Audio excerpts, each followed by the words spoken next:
माला अपने बेटे धीरज की शादी गांव की एक संगीता नाम की लड़की के साथ करवाकर अपने घर ले आती है। पूरा घर रिश्तेदार से भरा हुआ था। एक दिन संगीता की ननद कोमल उसके कमरे में जाती है और उसकी नज़र उसके ड्रेसिंग टेबल पर रखी एक सुंदर सी लिपस्टिक पर जाती है, जिसे देखकर कोमल ड्रेसिंग टेबल के पास जाकर उस लिपस्टिक को उठा लेती है। तभी संगीता घूंघट लिए कोमल से बोलती है, ननद जी, ये लिपस्टिक मेरी है, आपने जहाँ से उठाई है वहीं पे रख दीजिए। भाभी मैं तो लिपस्टिक देख रही थी, ये देखने में बहुत ही सुंदर लग रही थी। अच्छी होगी भी क्यों नहीं, मैंने आखिर इतने बड़े मॉल से खरीदी है। मुझे सस्ती चीजें वैसे भी पसंद नहीं है। मेरी जो भी यूज करने वाली चीजें हैं वो सारी ब्रांडेड है। भाभी मैं जानती हूँ आप सारी चीजें ब्रांडेड यूज करते हो, लेकिन आप ये बात मुझे क्यों बता रहे हो? मैं आपको ये सब इसलिए बता रही हूँ ताकि आगे से आप मेरी किसी भी चीज को हाथ ना लगाएं, क्योंकि मेरी चीजें सिर्फ मैं ही इस्तेमाल कर सकती हूँ और मैं ही टच कर सकती हूँ, और मुझे बिल्कुल नहीं पसंद कि मेरी चीजें कोई और टच करे। भाभी थोड़ा धीरे बोलिए, आज घर में सभी लोग हैं। मैं आपकी चीज उठा के भाग थोड़ ना रही हूँ, सिर्फ देख ही तो रही थी। कोमल इतना कहकर संगीता की लिपस्टिक उसी के ड्रेसिंग टेबल पर रखकर कमरे से बाहर जाने लगती है। तभी दरवाजे पर उसकी बड़ी माँ ममता मिल जाती है, जो कि उन दोनों की बातें सुन रही होती है, जिसे सुनकर उसे संगीता के ऊपर बहुत गुस्सा आता है और वो उसे कुछ बोलती उससे पहले कोमल उसे इशारा करके मना कर देती है, साथ ही अपने साथ कमरे से बाहर लेकर चली जाती है। कोमल, तुमने मुझे बहू को कुछ भी बोलने से क्यों रोका? ये तो घूंघट के पीछे छिपी बेशरम बहू निकली, जो कि आते ही अपनी चीजों पर अपना हक दिखाने लगी। जाने दीजिए बड़ी माँ, अभी घर में नई नई आई है तो इन्हें कुछ पता नहीं है, धीरे धीरे सीख जाएंगी। बेटी, वो कुछ समझने नहीं बल्कि समझाने आई है, जो आते ही तेरा और मेरा करने लगी है। वो आगे क्या घर परिवार लेकर चलेगी, देख लेना। वो कुछ दिनों में ही बंटवारा मांगेगी।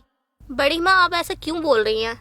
आप माँ को कुछ मत बताना, वरना माँ बहुत गुस्सा करेंगी, घर में कलेश होगा और मैं नहीं चाहती घर में मेरे कारण कलेश हो। बेटी, कलेश तेरी वजह से नहीं बल्कि तेरी भाभी की वजह से ही होगा। क्या क्या सोचा था हमने बहू के बारे में कि हम गांव की सीधी सादी सिंपल लड़की लेकर आ रहे हैं, जो कि संस्कारों वाली होगी, सबको अपना समझने वाली होगी। लेकिन ये तो बिल्कुल ही बेशरम निकली, जो कि सिर्फ लोगों को दिखाने के लिए घूंघट लेती है, बाकी घूंघट के पीछे जुबान कैंची की तरह चलती है। कोई बात नहीं बड़ी माँ, आप शांत हो जाइए। मैं अभी आपके लिए चाय बना कर लाती हूँ, आप चाय पीजिए और भाभी की बातों को दिमाग पे मत लीजिए। बेटी, तू मुझे ज्यादा बहकाने की कोशिश मत कर। तेरी बात मानकर चल, मैं माला को कुछ नहीं बताऊंगी, लेकिन वहाँ बैठे जिन लोगों ने उसकी घूंघट के पीछे छिपी हुई बेशरम बहू के बोल सुने हैं, तुझे क्या लगता है कि वो क्या चुप रहेंगे? वो माला को कुछ नहीं बताएंगे। बड़ी माँ तब का तब देखेंगे, पर आप अभी कुछ मत बोलिएगा। आप तो जानते हो माँ आप पे कितना यकीन करती हैं। अगर आप बोलेंगी ना तो भाभी की इमेज खराब हो जाएगी उनकी नजरों में। कोमल के मना करने पर ममता उसकी बात मान लेती है और माला से कुछ भी नहीं कहती है। दिन बीतते हैं और समय के साथ संगीता के मनमानी और बेशर्मी कम होने की जगह और बढ़ती जाती है। वो अपने ससुराल वालों को बिल्कुल भी अपना नहीं मानती और शादी के बाद भी वो अपनी लाइफ वैसे ही जीना चाहती थी जैसा वो शादी से पहले जीती थी। संगीता गांव की बेशक थी, लेकिन एक जमींदार की लड़की थी जिसका उसे बहुत ही घमंड था। एक दिन उसका पति ऑफिस से घर आता है और संगीता से बोलता है, यार बहुत गर्मी हो रही है, मुझे एक गिलास से ठंडा पानी लाकर दे दो, मेरी प्यास बुझ जाए। धीरज जी, आपको दिखाई नहीं दे रहा है क्या मैं नेल पेंट लगा रही हूँ? एक तो वैसे ही आपकी माँ ने इस घूंघट में तो मेरी जान निकाल रखी है, कुछ भी ठीक से दिखाई नहीं देता है, और ऊपर से आप हो कि मुझे ऑर्डर देने आ जाते हो। जाइए खुद पानी ले लीजिए। जब मैं नहीं थी तो आप किसे पानी लेने के लिए भेजते थे? यार मैं तुमसे बस एक गिलास पानी तो मांग रहा हूँ, तुम क्यों भड़क रही हो, क्यों सुना रही हो मुझे इतना? अगर मैंने आपकी बातों का जवाब दे दिया तो मैंने आपको सुना दिया। और अभी आप क्या कर रही थी मेरे साथ? अगर आपको पानी पीना है तो आप खुद जाकर ले लीजिए ना, मैं कोई नौकर थोड़ी हूँ उस घर की। संगीता की घूंघट के पीछे ये कैंची जैसी जुबान ममता को बहुत ही ज्यादा चुभ रही थी।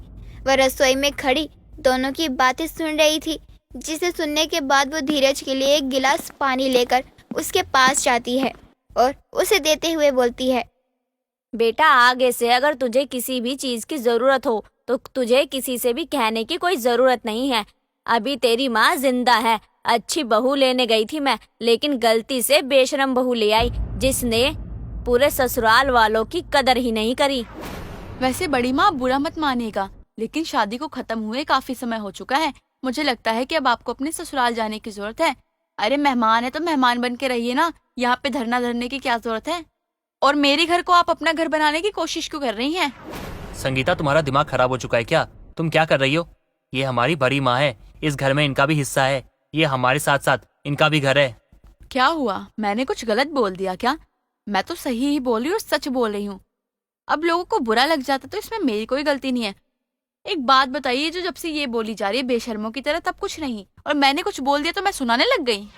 तुम अपनी जुबान बंद करती हो या मैं तुम्हें चुप कराऊं? जाने दे बेटा, उसने सिर्फ नाम के लिए घूंघट ले रखा है, बाकी है तो बहुत बेशरम। वो किसी की भी सुनने वाली नहीं है। और शायद इसने सही कहा, मुझे अब यहाँ से चले जाना चाहिए। वैसे भी इसकी रोज रोज की बेशर्मी देखकर मैं परेशान हो चुकी हूँ। मैं ना यहाँ रहूंगी और ना ही कुछ देखूंगी और कुछ ना बोलूंगी।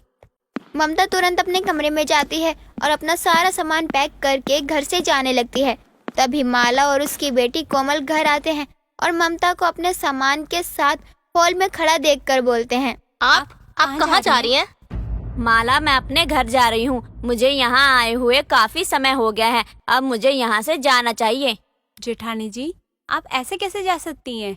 शादी की तो अभी बहुत सारी रस्में बाकी हैं और आप अधूरा छोड़ के जा रही हो। अभी तो मुंह दिखाई भी बाकी है।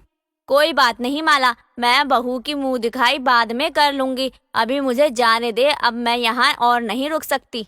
जेठानी जी, मुझे पता नहीं, ऐसा लग रहा है कि आप मेरे से कोई बात छिपा रही हो। नहीं नहीं, ऐसी कोई बात नहीं है, मैं तुमसे कुछ भी नहीं छुपा रही हूँ। चलो, मैं अभी थोड़ा जल्दी में हूँ, मैं बाद में तुमसे बात करती हूँ। माला के बहुत रोकने के बाद भी ममता नहीं रुकती है और वह स्टेशन के लिए निकल जाती है। उसके जाने के बाद धीरज ज्यादा देर तक चुप नहीं रह पाता और अपनी माँ को सारी बात बता देता है, जिसे सुनने के बाद माला जल्दी से स्टेशन पर जाती है और ममता को रोक लेती है। जेठानी जी, आपको मेरी कसम है, आप कहीं नहीं जाएंगी, आप मेरे साथ रहेंगी और मेरे साथ अभी वापस घर चलिए। मैं कहीं नहीं जाऊंगी, तुम बुरा मत मानना माला, लेकिन मुझे तुम्हारी बहू बिल्कुल भी पसंद नहीं आई। एक पैसे की तमीज नहीं है उसके अंदर। वो तुम लोगों को सिर्फ अपने पैर की जूती समझती है।